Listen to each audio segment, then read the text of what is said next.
আপনি চাইলে আপনার শত্রুকে অসুস্থ করে প্যারালাইসিস বানিয়ে বিছানায় ফেলে রাখতে পারবেন। নিয়ম জানতে অবশ্যই আপনি সম্পূর্ণ ভিডিওটা দেখবেন। যদি কেউ স্কিপ করে ভিডিওটি দেখেন তাহলে হয়তোবা কোনো গুরুত্বপূর্ণ স্টেপ আপনার মিস হয়ে যেতে পারে, যার কারণে এই ভিডিওটি আপনার কোনো কাজে নাও আসতে পারে। তাই অবশ্যই আপনারা সম্পূর্ণ ভিডিওটি দেখবেন এবং ভিডিওটি শেয়ার করে আপনার টাইমলাইনে রেখে দিবেন, যাতে করে প্রয়োজনের সময় আপনি এই ভিডিওটি দেখে সঠিকভাবে সঠিক নিয়মে এই তন্ত্রটি আপনি প্রয়োগ করতে পারেন।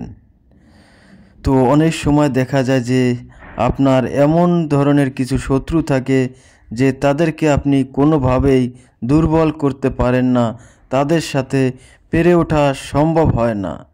তখন আপনি চাইলে তার উপর আপনি এই বানমারা তন্ত্রটি প্রয়োগ করতে পারেন।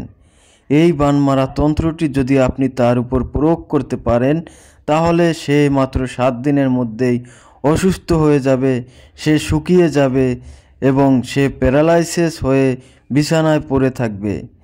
ইহা অত্যন্ত পাওয়ারফুল একটা টোটকা। এজন্য আপনাকে প্রথমেই যে কোনো অমাবস্যার রাতে একটা লেবু গাছ থেকে আপনি কাঁচা একটা লেবু ছিঁড়ে আনবেন দম বন্ধ করে, এবং ওই লেবুটি যখন ছিঁড়বেন তখন মনে মনে আপনি আপনার সেই কাঙ্ক্ষিত শত্রুর নামটি উল্লেখ করবেন, তার নামটি মনে মনে পাঠ করবেন, জপ করবেন, তার নামটি মনে মনে বলবেন। এরপরে আপনি ওই লেবুটি এনে আমি যেভাবে লেবুর মাঝখানে একটা ছিদ্র করেছি আপনারা ঠিক এইভাবে লেবুর মাঝখানে একটা ছিদ্র করে নেবেন।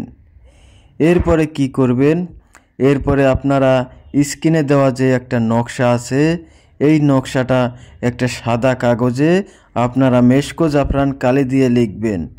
যদি মেশকো জাফরান কালি সংগ্রহ করতে না পারেন তাহলে আপনারা একটা লাল কালির বল পেন দিয়ে এই নকশাটি আঁকবেন।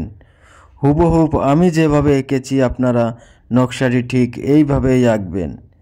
এরপরে আপনি নকশার নিচে আপনার সেই কাঙ্ক্ষিত ব্যক্তির নামটি লিখবেন এবং ওই নামের নিচে তার বাবার নাম লিখবেন।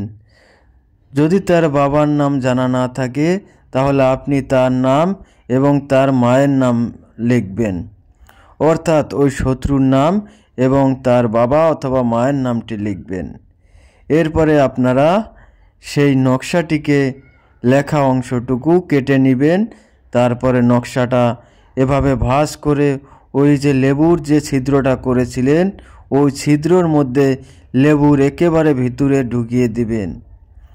এরপরে আপনি এই লেবুটিকে একটা সুতো দিয়ে ভালোভাবে বেঁধে কোনো একটা উঁচু গাছের ডালে ঝুলিয়ে বেঁধে দিবেন, যাতে করে ওই লেবুটায় প্রচণ্ড পরিমাণে রৌদ্র লাগে।